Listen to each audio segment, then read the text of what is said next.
বাংলার কোনো এক প্রত্যন্ত গ্রাম, চারদিকে ধানক্ষেত, মাঝখানে এক বিশাল বিল। দিনে সেই বিলটা শাপলার ফুলে রঙিন হয়ে ওঠে, দূর দূরান্ত থেকে মানুষ এসে দেখে। কিন্তু রাত নামলেই এলাকা ফাঁকা হয়ে যায়। গ্রামের সবাই জানে ওখানে রাতের পর মানুষ গেলে আর ফিরে আসে না। বিল নিয়ে অনেক গল্প আছে। কেউ বলে বহু বছর আগে ওখানে ডুবে মারা গিয়েছিল এক নববধূ, যার সোনার কঙ্কন খুঁজে পাওয়া যায়নি। কেউ বলে বিলের তলায় আত্মারা বন্দী, তারা কাউকে পেলে টেনে নিয়ে যায় নিচে। প্রথম রাত। রাজীব শহর থেকে এসেছে। গ্রামের এসব কুসংস্কার সে বিশ্বাস করে না। সবাই যখন ওকে নিষেধ করল, তখনই ওর কৌতূহল বেড়ে গেল। একটা বিল, পানির উপরে ফুল ফোটে আর ভূত বের হয়, হাস্যকর।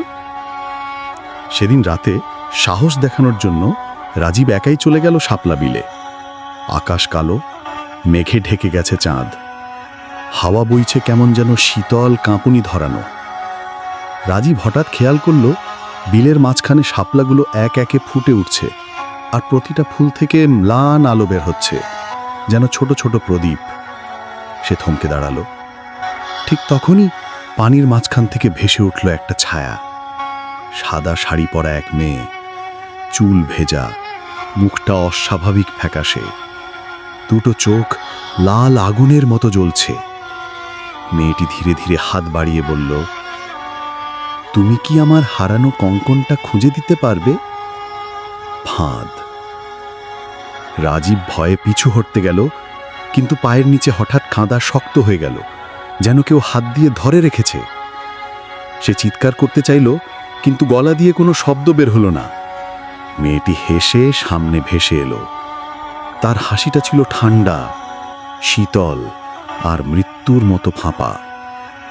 সে ফিসফিস করে বলল, যখন কেউ না আসে তখন আমরা অপেক্ষা করি, আজ তুমি এসেছো।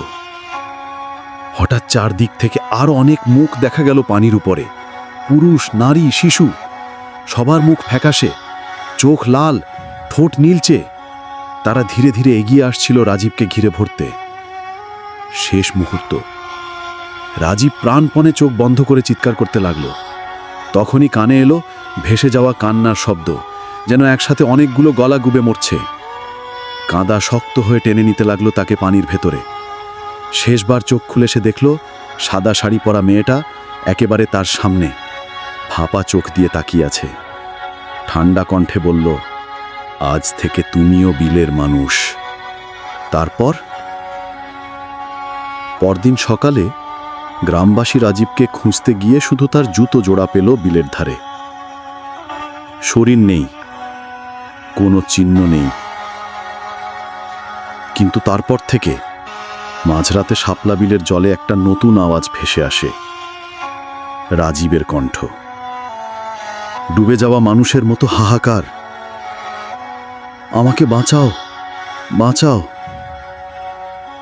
লোকেরা বলে শাপলা বিলের প্রতিটা শাপলার নিচে লুকিয়ে আছে এক একটা আত্মা, আর যত দিন যাবে সেই আত্মার সংখ্যা বাড়তেই থাকবে।